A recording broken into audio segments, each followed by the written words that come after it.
cómo cuidar y fortalecer la santidad de la iglesia local.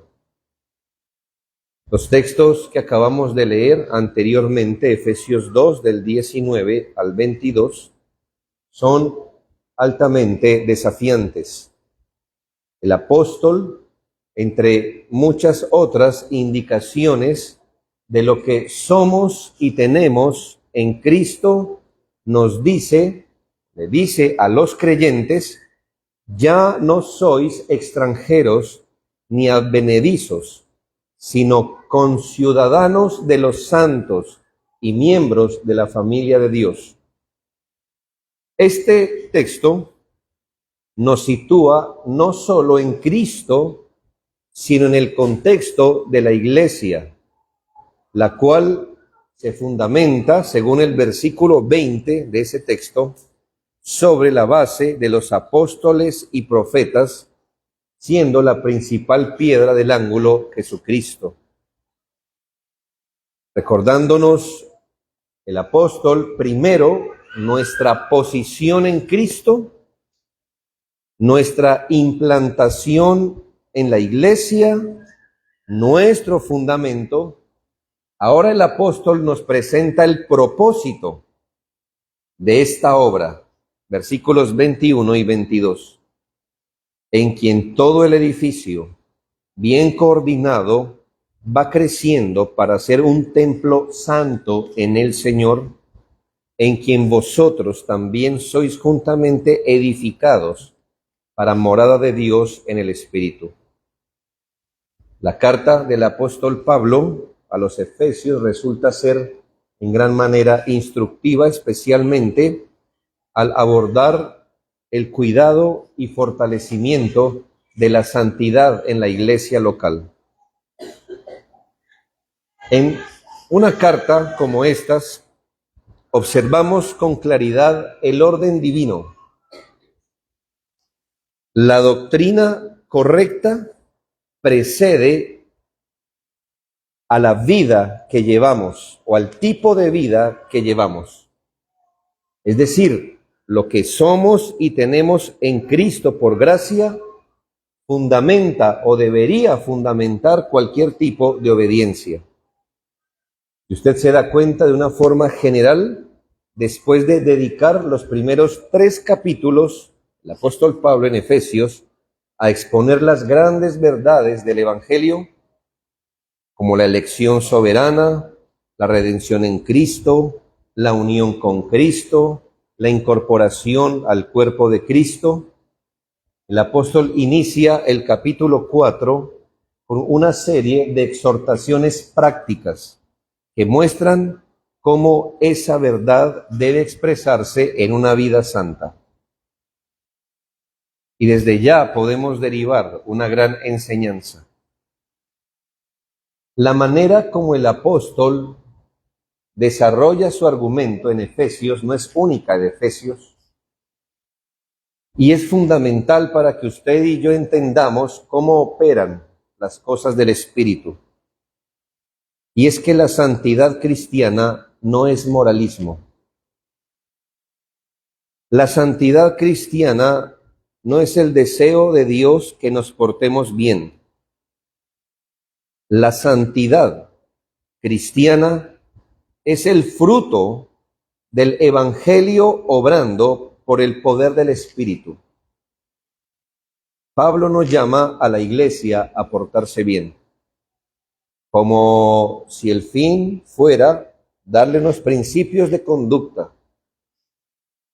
Más bien pasa los 3 primeros capítulos enseñándole a los creyentes lo que son en Cristo, lo que tienen en Cristo, lo que Cristo hizo por ellos, su nueva posición en la iglesia, y en esa dinámica luego exhorta a una vida transformada por el Espíritu. El problema con la inversión de este principio es que si usted empieza por la ética cristiana, sí o sí caerá en moralismo y muy pronto en legalismo. Es necesario entonces primero entender, antes de los imperativos vienen los indicativos.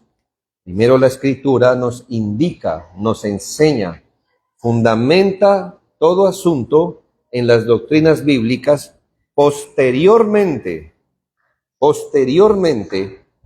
nos exhorta para una nueva vida en Cristo.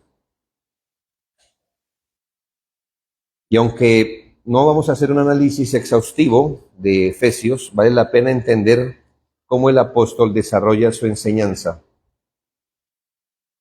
Desde el capítulo 4, en primer lugar, el apóstol nos recuerda que la iglesia debe vivir en la unidad de la fe, Efesios 4, 1 al 6, una unidad profunda, espiritual, fundada en las realidades del Dios Trino y en una misma esperanza. Esto es que la santidad de la iglesia no puede preservarse donde estamos desunidos en la doctrina. Por eso, la primera exhortación, llamémosle práctica, del apóstol es que debemos recordar nuestra unión en una fe, un Dios, un bautismo, un Señor, etcétera, etcétera.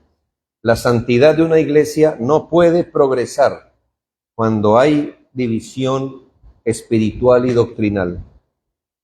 Posteriormente, en los versículos del 7 al 16, Pablo instruye acerca de los dones que Cristo ha dado a su iglesia, mostrando que el Señor ha equipado soberanamente a la iglesia para su edificación, para su firmeza doctrinal.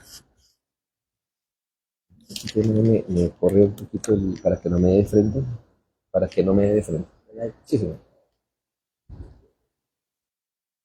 Enseguida el apóstol nos habla acerca de cómo el Señor ha equipado la iglesia para su edificación y doctrina, versículos 7 al 16, que nos quiere decir que Dios, para procurar nuestra santidad, nos ha dado esta bendición, dones a su iglesia, para que nos puedan conducir, enseñar, de tal manera que podamos crecer en santidad, en unidad, como un cuerpo, dice la Biblia, bien concertado y unido entre sí por todas las coyunturas. Tercero, a continuación el apóstol exhorta a los creyentes, Efesios 4:17 al 5:20, a vivir una vida transformada por el poder del Espíritu, llamándolos a abandonar la vieja manera de vivir, andar como es digno del Evangelio, en piedad. Y aquí, hermanos, el apóstol entiende que la santidad se exhibe en palabras, actitudes, decisiones, afectos renovados, etc. Más adelante, Pablo extiende esta exhortación a la vida doméstica y social, mostrando que la piedad no se limita a la vida de iglesia, sino que se expresa en el matrimonio, la familia, el trabajo y las relaciones de autoridad. Efesios 5:21 a Efesios 6:9.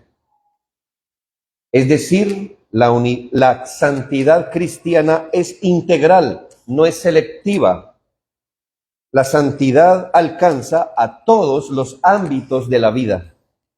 Y finalmente, el apóstol concluye con un llamado solemne a pelear la buena batalla de la fe, reconociendo que la iglesia vive en un conflicto espiritual constante contra la carne, el mundo y el diablo, y que solo puede permanecer firme, revestida con la armadura de Dios. Efesios 6:10 al 20.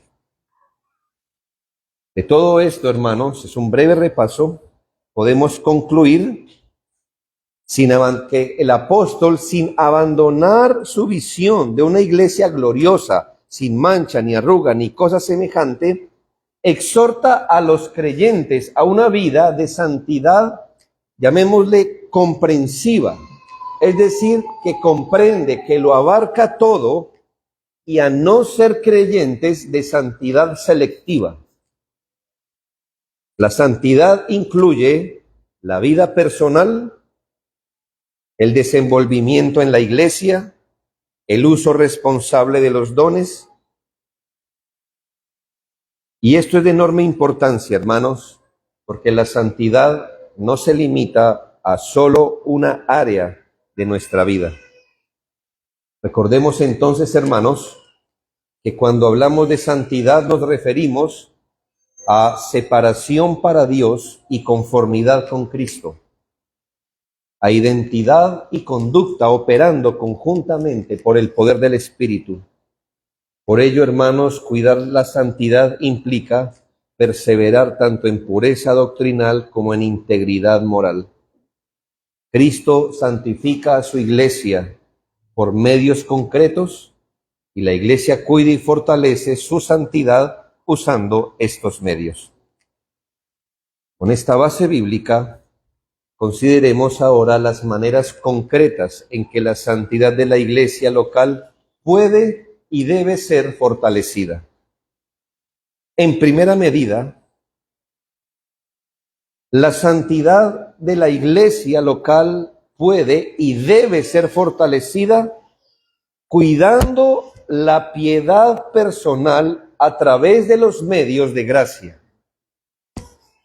Deseamos, hermanos, tener una iglesia local que progresa y se fortalece en santidad. Por supuesto que sí.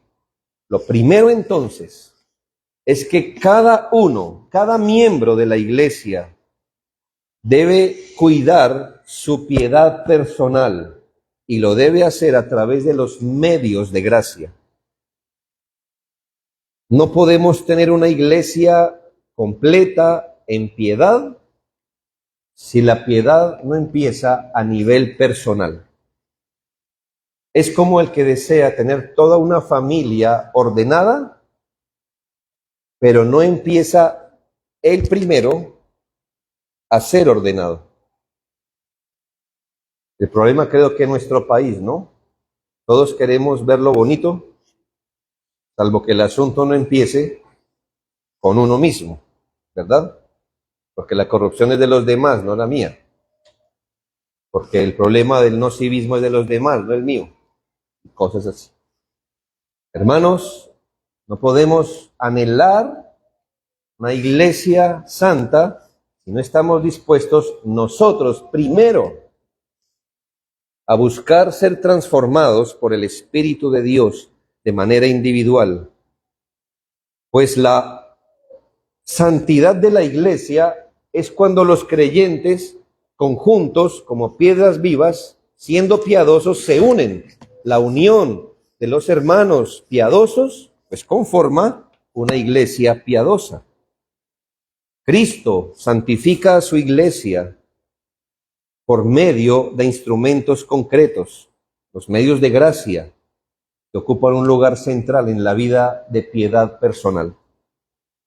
El apóstol en Efesios 4, 22 al 24 dice: despojaos del viejo hombre, así se le llama al pecado, que está viciado conforme a los deseos engañosos, y renovaos en el espíritu de vuestra mente, y vestíos del nuevo hombre, creado según Dios en la justicia y santidad de la verdad.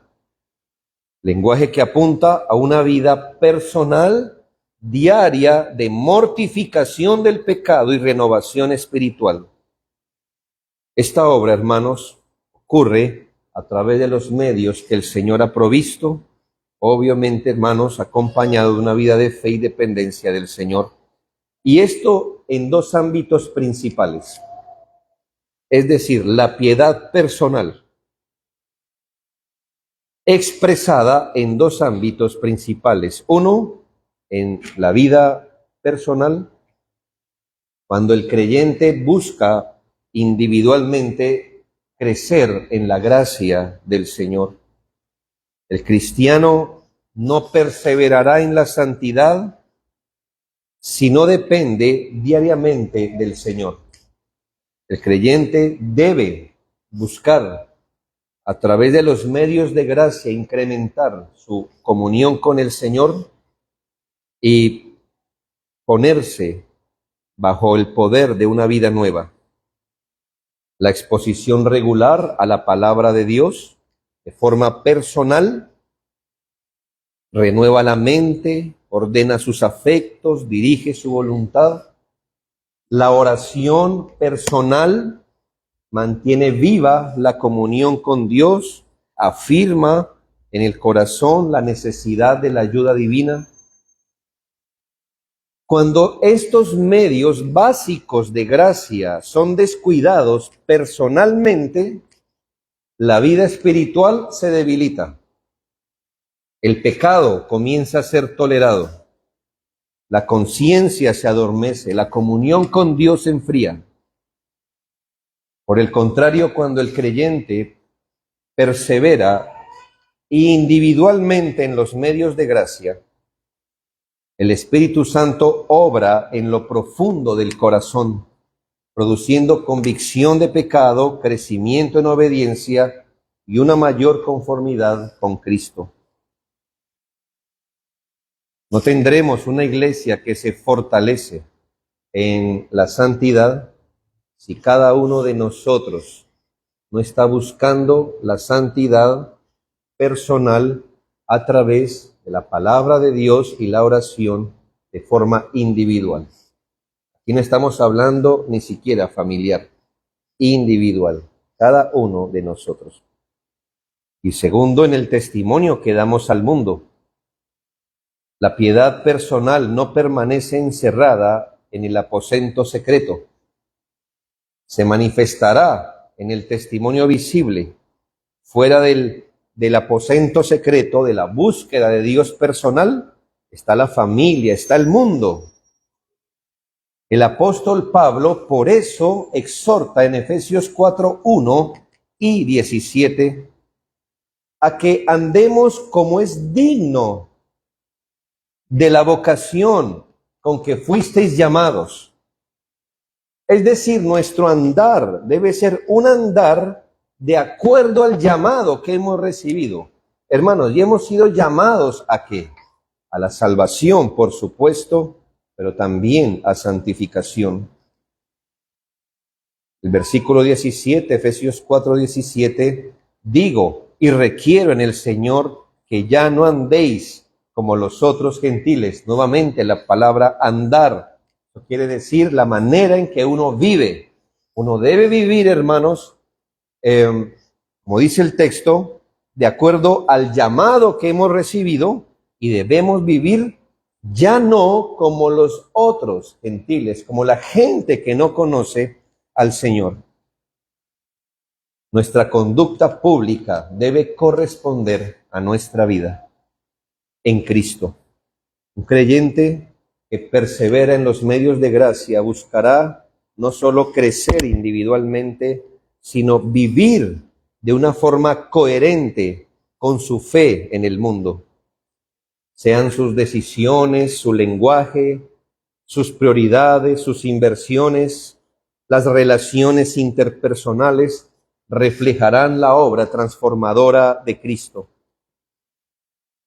Por el contrario, una vida espiritual descuidada no solamente afecta al propio corazón, sino que suele producir un testimonio confuso y contradictorio que deshonra el nombre del Señor. Cuidar la piedad personal por los medios de gracia fortalece no solo al individuo, sino a la iglesia. Una congregación que busca vivir delante de Dios con temor y temblor, en dependencia humilde, en oración, en la palabra de Dios, busca que su vida privada y social estén bajo la palabra de Dios, será una iglesia que resplandezca como luz en el mundo.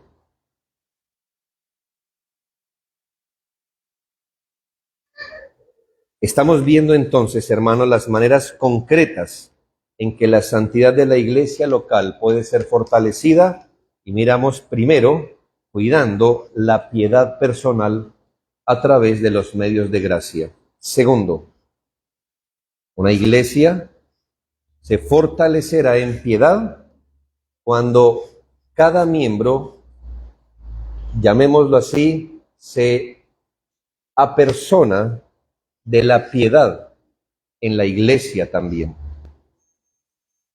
Cuando se busca, cuando se cuida que la piedad se viva en la iglesia local, en su propia iglesia local. Es decir, hermanos, está bien, debemos empezar por nosotros mismos, en nuestra individualidad, en nuestro testimonio, está bien. Pero los creyentes también debemos cuidar que la piedad se viva en cada una de nuestras iglesias. No podemos solo decir, desde que yo esté viviendo en santidad, no importa, no interesa la suerte de la iglesia. Por el contrario, Dios ha determinado que el crecimiento en la fe también ocurra en el contexto de la iglesia. Por esta razón, la iglesia debe ser objeto del cuidado de cada uno de los miembros. Allí la palabra en la iglesia es proclamada, las ordenanzas son practicadas, los dones son ejercidos, la comunión, todos estos asuntos que Dios nos ha dado fortalecen la vida de la iglesia. El apóstol Pablo afirma en Efesios 4:16 que Cristo edifica su iglesia cuando todo el cuerpo, bien concertado y unido entre sí, según la actividad propia de cada miembro, recibe su crecimiento para ir edificándose en amor. Así que la piedad eclesial es una responsabilidad compartida. ¿De qué manera? Primero, atendiendo, asimilando y practicando lo aprendido en dependencia del Espíritu Santo. ¿Cómo podemos cuidar la piedad en la iglesia local? En primera medida, atendiendo, asimilando y practicando lo aprendido. Esta es la primera manera de cuidar la piedad en la iglesia. Recibir la enseñanza de la palabra de Dios con un corazón obediente.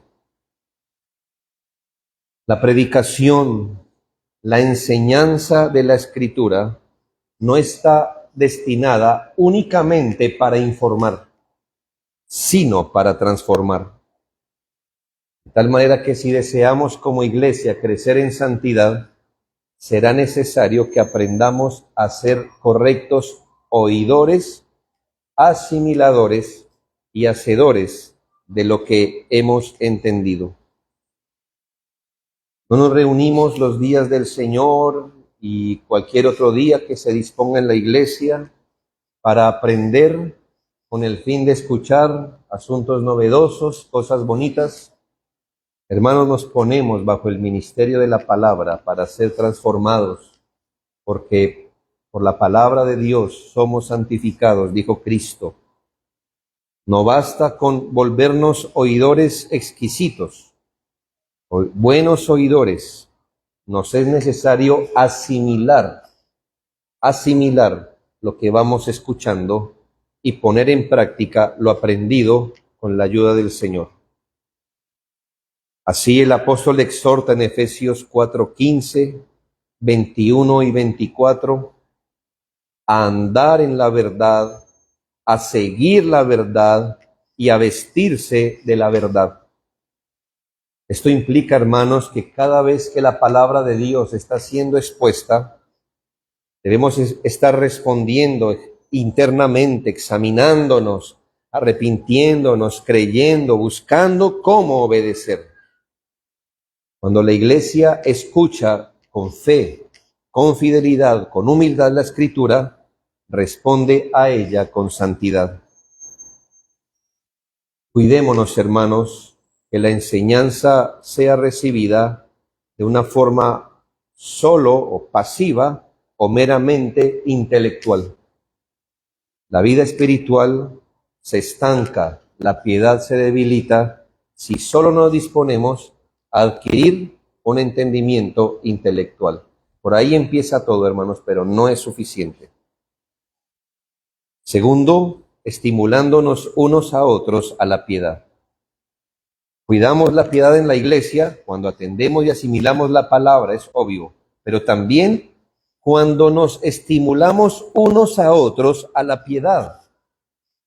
Hermanos, la santidad se cuida y se cultiva también mediante la edificación mutua. Dios diseñó a la iglesia como una familia espiritual en la que los miembros nos exhortamos, nos animamos, nos corregimos. ¿Y por qué lo hacemos?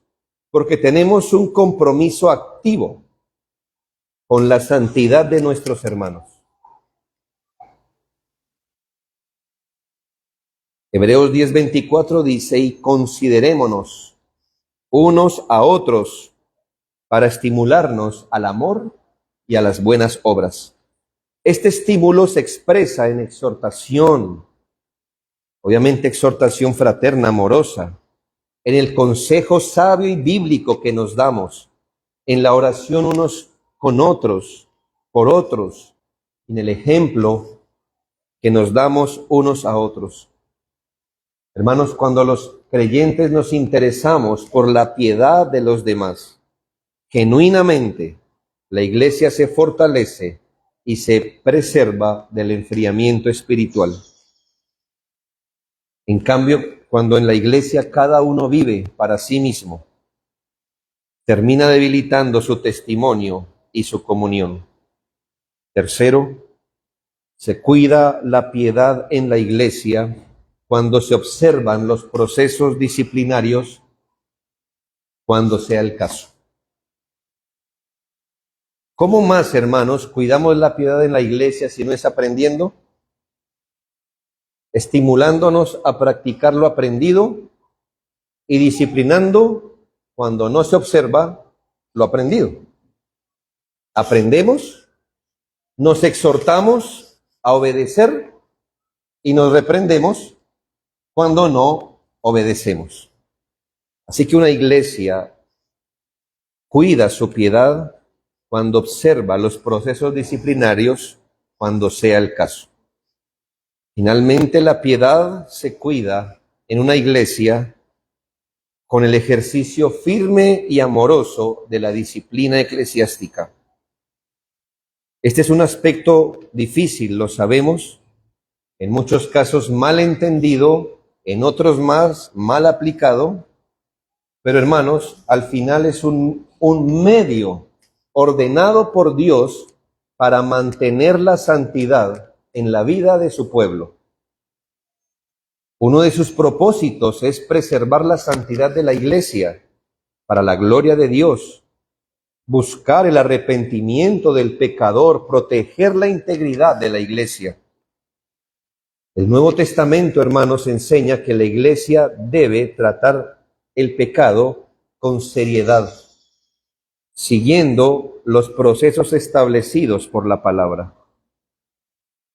Cuando la disciplina se ejerce bíblicamente, es decir, con firmeza, paciencia, justicia, amor, hermanos, la iglesia es guardada de la corrupción y el nombre de Cristo es honrado. Piensa, hermanos, que no podemos elegir.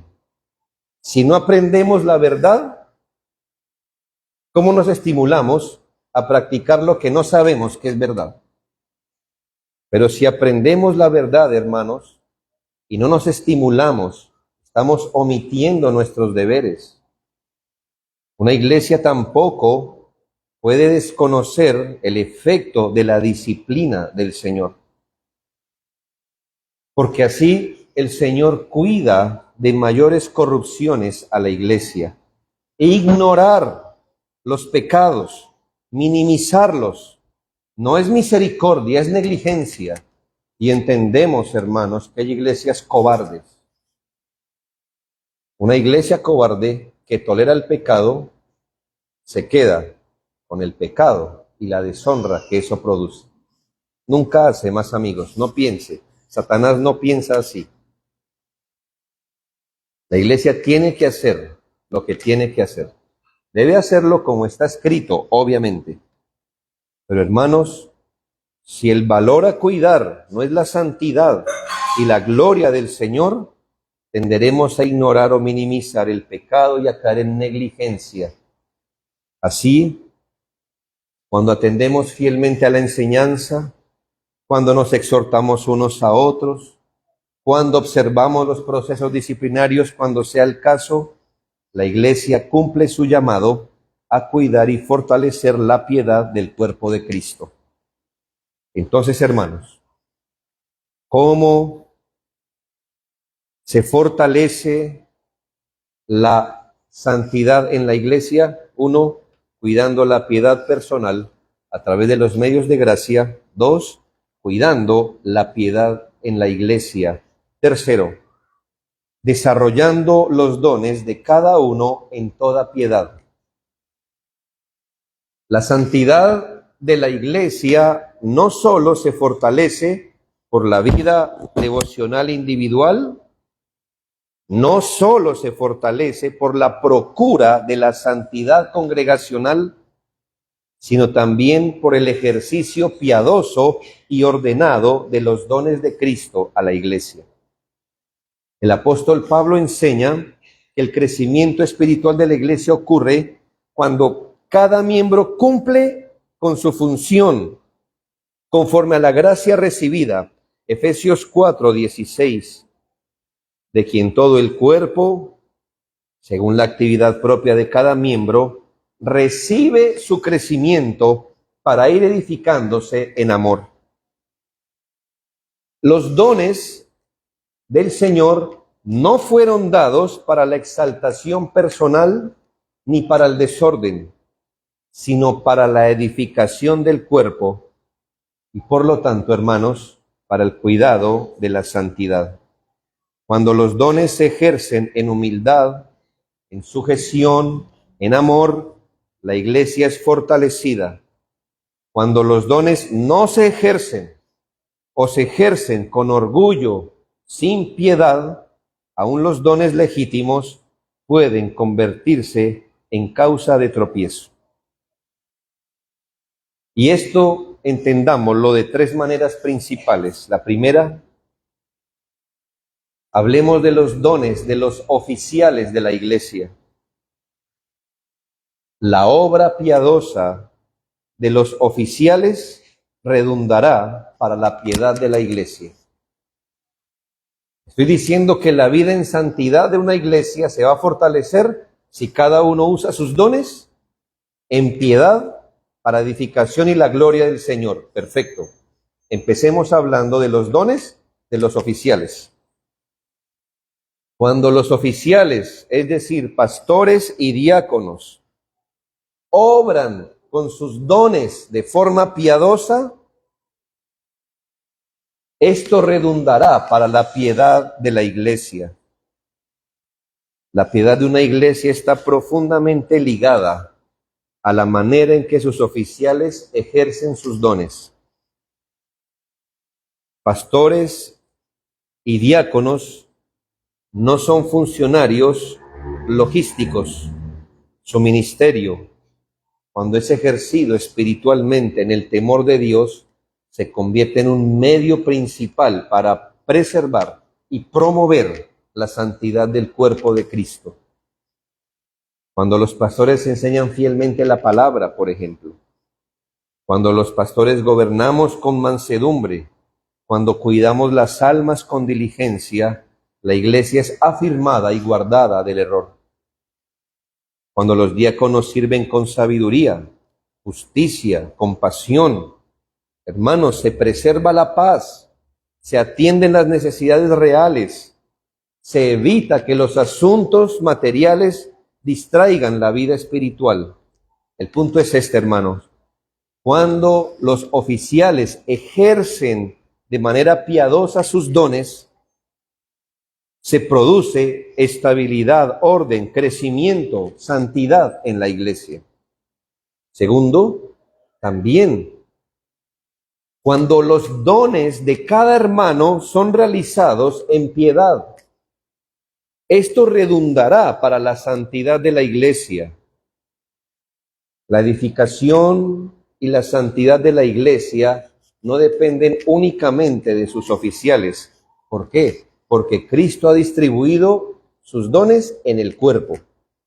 Yo entiendo, hermano, que por eso son oficiales, porque hacen un oficio singular, pero hermanos, en todo orden, los miembros deben contribuir al crecimiento espiritual de la iglesia. Enseñar, exhortar, servir, ayudar, aconsejar, hospedar, orar, animar, son expresiones de amor cristiano, muchas veces dones que fortalecen la vida del cuerpo.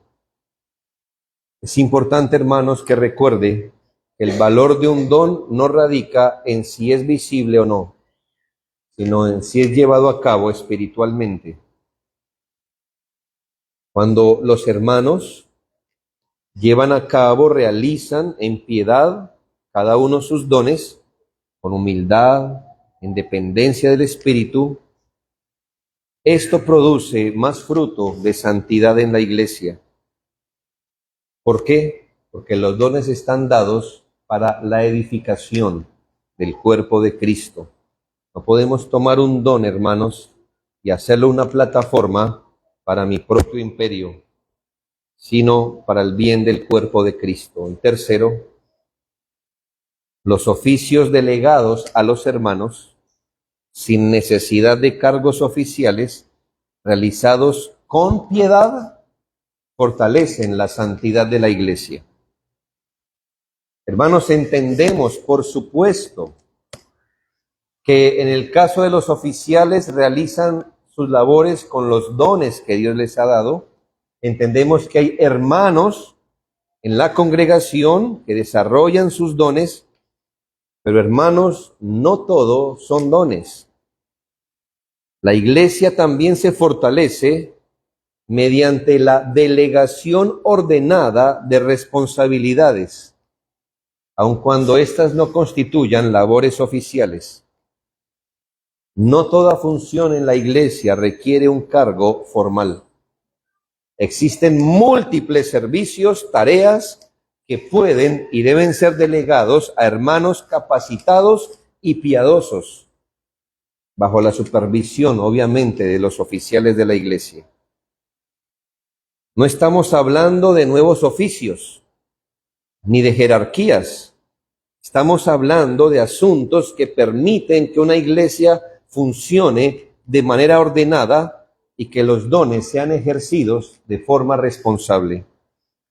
Así que, hermanos, cuando a usted se le delegue una tarea específica para el servicio de la iglesia, procure hacerlo en toda piedad, en toda honestidad, con gracia en su corazón, procurando promover la edificación de la iglesia.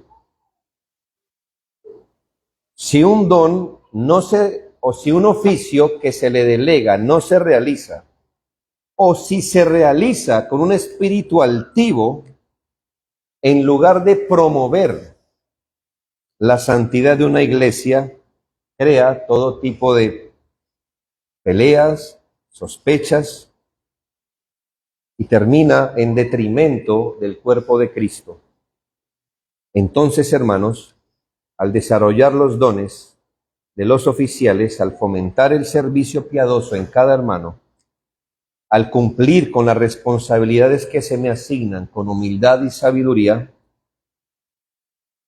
la iglesia crece en santidad.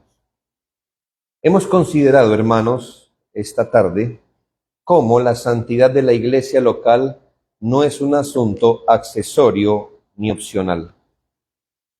Porque dice la Biblia, vosotros ya no sois extranjeros ni advenedizos, sino conciudadanos de los santos, miembros de la familia de Dios. Dice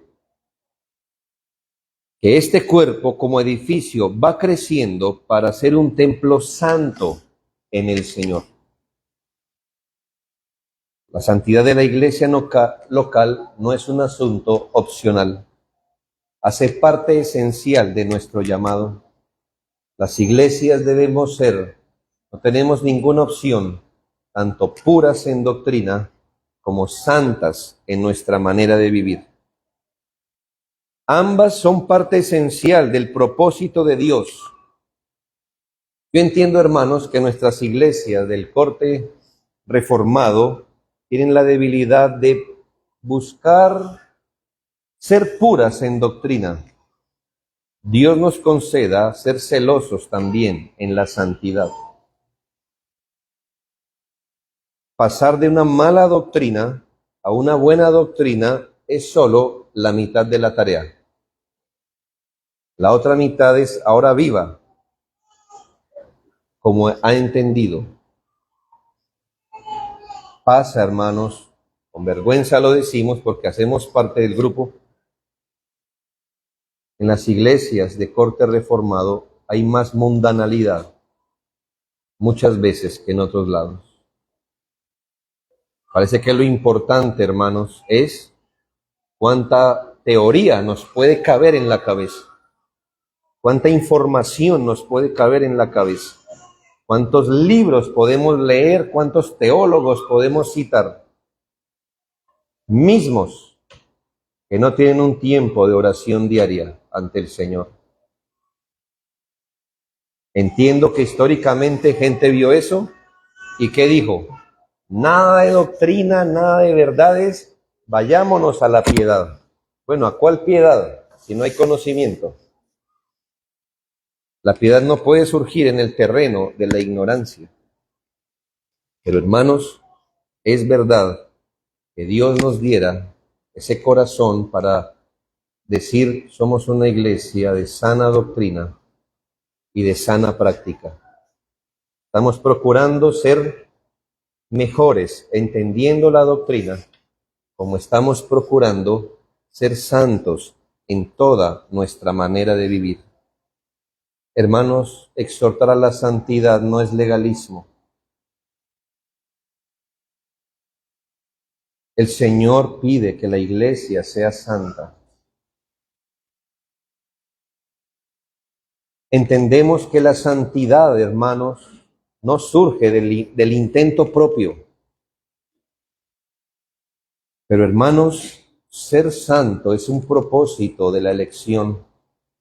Dios en Cristo tiene el propósito de presentarse a sí mismo una iglesia gloriosa, sin mancha, ni arruga, ni cosa semejante. La santidad de la iglesia se cuida de forma integral. En los textos que vimos de forma muy general, la piedad empieza de manera personal. Se sostiene por el uso diligente de los medios de gracia. Se manifiesta en un testimonio fiel al mundo. Se preserva, se desarrolla en la vida de la iglesia, atendiendo la palabra, exhortándonos mutuamente, ejerciendo la disciplina. Se consolida a través del ejercicio piadoso de los dones, sea de los oficiales o de los miembros, incluyendo las responsabilidades que se delegan. Nada de esto puede ser separado del Evangelio. Te recuerdo que la santidad cristiana no es el camino para llegar a Cristo, es el fruto de haber llegado a Cristo. Cristo santifica a la iglesia por su palabra y su espíritu, y lo hace en el contexto de la iglesia. Ninguno de nosotros debería o ser neutral, ni mucho menos debilitar la obra de santificación de una iglesia.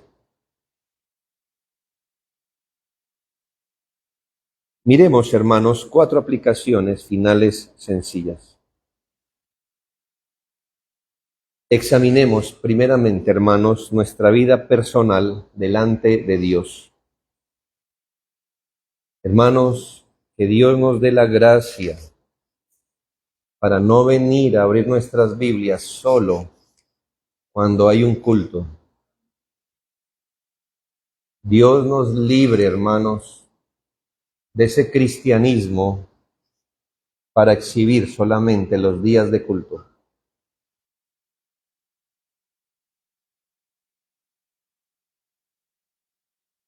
Dios nos libre, hermanos, de solo orar los cultos de oración y en los cultos. Examine su vida personal delante de Dios. Si usted, como piedra viva, en su individualidad, está usando diligentemente los medios de gracia, quizás, hermano, nos ha pasado a todos, porque los medios de gracia no crecen en número, si se ha dado cuenta. Usted dice, bueno, y después de orar y leer la Biblia, ¿qué otras cositas hay para hacer? Porque ya esto lo he hecho por muchos años, pues no hay otros más, hermanos. Y es muy probable que con el tiempo los medios de gracia caigan en una rutina. Es verdad. Y nuestro acercamiento a los medios de gracia se vuelva frío, formal, sin vida. Debo decir que siempre que eso ocurre, el problema no está en los medios de gracia, sino en uno. Porque la palabra de Dios es viva y eficaz. El corazón de uno es el problema. La Biblia no es el problema, la oración no es el problema, es uno. Aún si ha permitido que la rutina marque, ore precisamente por eso, pídele al Señor fuerzas renovadas, ánimo, una perspectiva más amplia de los medios de gracia. Pero debo decirle esto, que regularmente es el pecado tolerado lo que empieza a carcomer como gangrena nuestra vida de piedad privada. Alguien dijo anteriormente, con mucha razón, que si la Escritura no nos mantiene alejados del pecado, el pecado nos mantendrá lejos de la Escritura. Es la verdad. Velad y orad para que no entréis en tentación. No ora y no vela, pues entrará en tentación y la vida personal va en detrimento. Huya de todo aquello que debilita su piedad personal. Hermanos, sin santidad nadie verá al Señor, pero sin su santidad personal, es decir, si usted se debilita y otros 10 con usted están en lo mismo en casa, ¿qué tipo de iglesia vamos a tener? Una iglesia donde no progresa la santidad. Pida ayuda a los pastores, pida ayuda a sus líderes si están vivos espiritualmente. Pida guía cómo hacer que mi búsqueda personal, mi mortificación de mis pecados personales pueda tener mejor forma. Pero no deje apagar, hermanos, su piedad personal. No se vuelva un creyente de iglesia solamente. Segundo, examine también con seriedad su participación dentro del cuerpo de Cristo, ya que la santidad no queda encapsulada al aposento privado. Es necesario que todos los miembros se comprometan a exhortarse, animarse, cuidarse en amor unos a otros, para que ninguno caiga en ningún estado de indiferencia espiritual o frialdad espiritual. Examinemos nuestra responsabilidad mutua.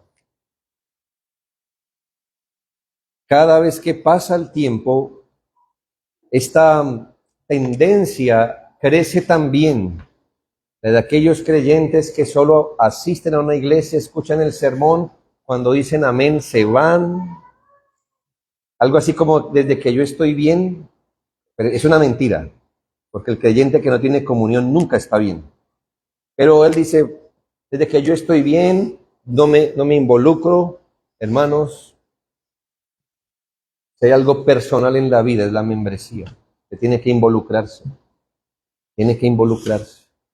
Yo entiendo, hermano, tenemos que tener cuidado con los ámbitos en los que nos podemos involucrar, las maneras, las palabras, etcétera.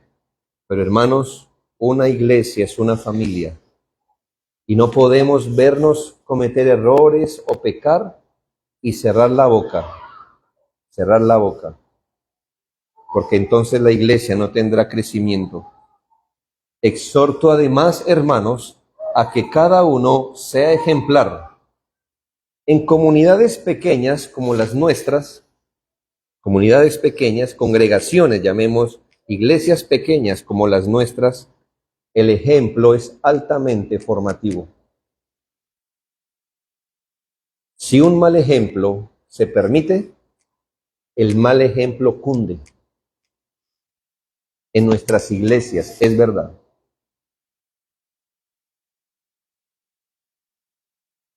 Pero también pasa con el buen ejemplo. Así que, hermanos, ¿qué ejemplo está dando? Me atrevería aún decir, ¿qué ejemplo está dando a los próximos miembros?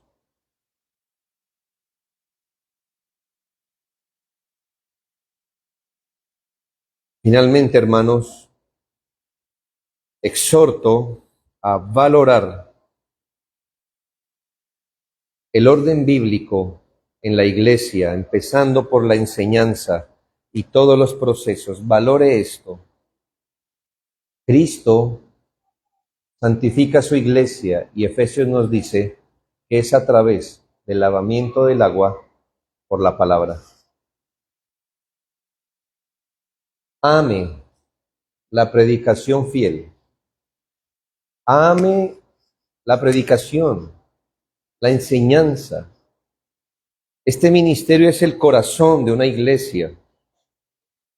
Valore esto, hermanos, porque Dios no le ha dado a todos el privilegio de un púlpito sano y constante. Probablemente, hermano, usted no lo sepa, ni lo haya vivido, y Dios quiera que nunca lo viva. Pero muchos de nuestros hermanos hoy día padecen por falta de un pastor bíblico. Muchos ni lo tienen, y otros, los que tienen, no son bíblicos. Y con el tiempo, hermanos, iglesias como nosotros pueden pensar que esto es común. Hermanos, nada de esto me parece común en ninguna parte.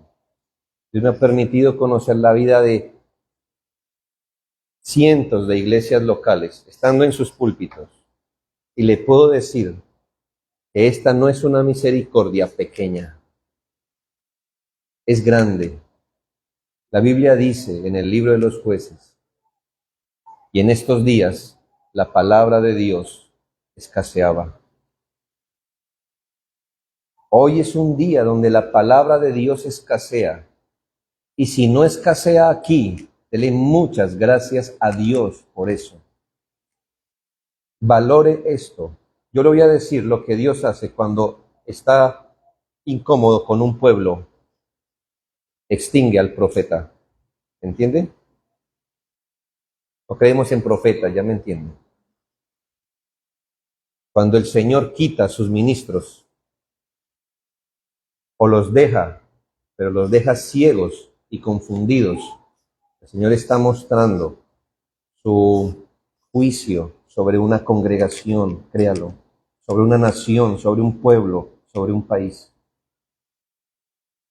De manera que en estos tiempos difíciles para el Evangelio, hermanos, tener un ministro sano, un ministro fiel, no tiene que ser una celebridad, no tiene que aparecer por internet, no tiene que escribir un libro, no tiene que ser youtuber, no tiene que andar dando consejitos ni sermones tontos de 4 minutos por internet, ni estar desempolvando las noticias de los falsos profetas o las profetisas. No tiene que ser nada de eso para ser un pastor fiel de la grey del Señor.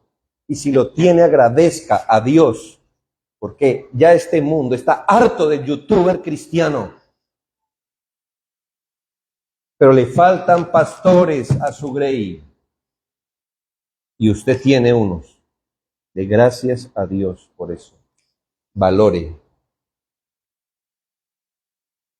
Santifícalos en tu verdad. Tu palabra es verdad. Y si hay alguien que nos predique y nos enseñe, valórelo.